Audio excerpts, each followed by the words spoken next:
इंदौर सौंदर्य एवं कला शिक्षा के द्वारा बच्चों में 21वीं सदी के कौशलों के विकास से संबंधित कार्यशाला में शिक्षकों को कला के महत्व से अवगत कराया। आपको बता दें कि खबर इंदौर से है, जहां आज 24 से 25 अक्टूबर 2024 शासकीय उच्चतर माध्यमिक विद्यालय उत्कृष्ट बाल विनय मंदिर में 2 दिवसीय कला शिक्षा कार्यशाला का सफल आयोजन किया गया। इस कार्यशाला का उद्देश्य शहरी और ग्रामीण विद्यालयों के शिक्षकों को शिक्षण में कला के समावेश के महत्व से अवगत कराना था। इस कार्यशाला का आयोजन पिरामल फाउंडेशन द्वारा किया गया, जिसमें शिव कुमार गांधी, अमित, अंजू दास मणिपुरी, नमिता शुक्ला, तनुजा कुमारी और मनीषा पांडे, यामिनी, देवकीनंदन के साथ साथ गांधी फेलो, ज्योति, दीपिका, अंजलि, आहना, बबली, आकांक्षा की टीम ने सक्रिय भूमिका निभाई। कार्यशाला में विभिन्न गतिविधियों के माध्यम से ये समझाया गया कि कैसे कला का उपयोग शिक्षण को रोचक और प्रभावी बना सकता है। शिक्षकों ने इन गतिविधियों में भाग लेकर कला के माध्यम से विद्यार्थियों की सृजनात्मकता और सोचने की क्षमता को विकसित करने के तरीकों पर चर्चा की। कार्यशाला के दूसरे सत्र में जिला परियोजना समन्वयक डीपीसी विवेक शर्मा ने सुंदर पुस्तक का विमोचन किया। साथ ही उन्होंने इस पुस्तक के शैक्षिक लाभों पर प्रकाश डाला और शिक्षकों को इसे अपने कक्षाओं में लागू करने के लिए प्रेरित किया। इस अवसर पर पुस्तक का वितरण भी किया गया। कार्यशाला का समापन शिक्षकों द्वारा कला को शिक्षण में समाहित करने के संकल्प के साथ हुआ, जिससे विद्यार्थियों को समग्र शिक्षा का अनुभव प्रदान किया जा सके। एक्सप्रेस जनसेवा न्यूज एवं राघव दर्पण इंदौर से कैलाश रावत की रिपोर्ट, एडिटर कुमकुम रावत। रिक्वेस्ट आप सभी से ये है कि स्कूल में जो और भी टीचर हैं, तो कम से कम जब भी गांधीनगर में स्कूल्स का आ रहे हैं तो उनसे जो भी आपके सवाल हैं, जो भी आपको शेयर करना है, इश्यूज हैं, वो जितना ज़्यादा डिस्कस करेंगे उतना ज़्यादा हम सब लोग मिलके प्रॉब्लम सॉल्व करने में साथ में मिलके हम लोग सॉल्व कर पाएंगे। तो ये एक रीज़न है। दूसरा, जैसे मैंने सुबह बताया था कि कैसे सपोर्ट किया जा सकता है। एक सपोर्ट का तरीका तो होता है कि जैसे हम ये वर्कशॉप कर रहे हैं तो कुछ मुद्दों पे हम लोग बातचीत कर रहे हैं, तो एक कहीं ना कहीं एक कॉमन अंडरस्टैंडिंग जो है बिल्ड करने की कोशिश कर रहे हैं कि क्या इन चीज़ों की नीड है, कैसे प्रॉब्लम सॉल्व हो सकती है, कैसे इनिशिएटिव हम ले सकते हैं, कैसे हम प्लानिंग कर सकते हैं। बट सारी चीज़ें वर्कशॉप में सॉल्व नहीं हो सकती, क्योंकि वर्कशॉप में मौका नहीं मिलता कि एक एक टीचर से बात की जाए, ध्यान से प्रॉब्लम को थोड़ा डीप समझा जाए।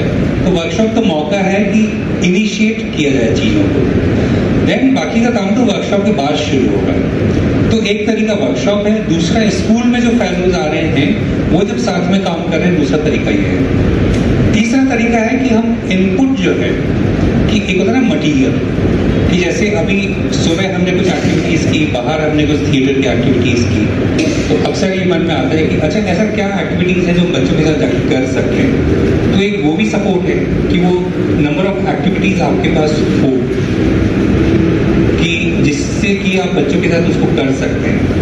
सो थैंकफुली अभी हमारे पास कुछ किताबें हैं जो हम आपके लिए लॉन्च करना चाहते हैं, और वो किताब वो बच्चे जो कापी पेन लेते हैं और उसके बाद में अपना कुछ ना कुछ बिंदु बनाकर जोड़कर उनको करते हैं, कुछ केवल लाइन खींच लेते हैं, उसमें भी कहीं ना कहीं चित्र निकल के आता है कि आप उनको ध्यान से देखिए। तो ये जो कला शिक्षा की जब हम बात करते हैं तो बच्चे के सर्वांगीण विकास की ओर हम उसको ले जा रहे हैं, और उसकी ये मौलिक प्रति पढ़ा रहे हैं, तो हम बाद में पढ़ा रहे हैं उसको अलग से दे रहे हैं, ये बाहरी चीजें हैं मेरे हिसाब से, लेकिन जो आंतरिक चीजें उसके अंदर पहले से निहित है, जन्मजात कह लो या पारिवारिक माहौल के अंतर्गत कह लो, यदि किसी कलाकार का बेटा होगा तो निश्चित तौर से वो आगे उसको बचपन से उसी चीज को जी रहा होगा, तो वो भी आगे उसी क्षेत्र में बढ़ सकता है। तो ये जो कला शिक्षा हमारे NEP 2020 जो हमारा है उसके अंदर भी ये स्वतंत्र छोड़ देंगे हम बच्चों को इस प्रकार के काम के लिए, तो निश्चित तौर से बहुत अच्छे परिणाम मिलेंगे। मेरी आप सभी लोगों की बहुत बहुत शुभकामनाएं। आपके बच्चे इन सब चीज़ों से रूबरू हों आपके माध्यम से और निरंतर प्रगति पथ पर बढ़े, यही मेरी बहुत बहुत शुभकामनाएं। पिरामिड फाउंडेशन भी इस क्षेत्र में निरंतर शोध भी करते हैं, क्योंकि ये जैसा बताया गांधी फेलोशिप में कई क्षेत्र हैं, शिक्षा के क्षेत्र के अलावा भी कई सारे क्षेत्र हैं जिसमें पिरामिड फाउंडेशन अपने अपने फेलोशिप कार्यक्रम के माध्यम से वॉलंटियर्स को या फेलो को फील्ड में भेजते हैं। वो पूरे भारत में चल रहा है कहीं ना कहीं, तो बहुत अच्छी प्रक्रिया है। और जो आपके साथ में जो काम करने के लिए जो फेलो आने वाले हैं वो भी कहीं ना ना कहीं हो सकता है कि शिक्षा के क्षेत्र में अभी उनका ज़्यादा अनुभव नहीं हो, निश्चित तौर से आपसे ज़्यादा अनुभव नहीं होगा, लेकिन उनमें जो नई चीज़ सीखने की या नवाचार करने की जो एक प्रवृत्ति होगी, वो आपके बीच में जब बैठेंगे काम करेंगे तो कुछ चीज़ें वो सीखेंगे, कुछ चीज़ें आप सीखेंगे, परस्पर सीखने की जो प्रक्रिया होगी वो बहुत अच्छे परिणाम देने वाली होगी। बहुत बहुत धन्यवाद। जय हिंद, जय भारत। सर, इसका क्या उद्देश्य है? इस पूरी जो ये वर्कशॉप हो रही है, ओके, सो मेरा नाम शिव कुमार गांधी जी, शिव कुमार गांधी।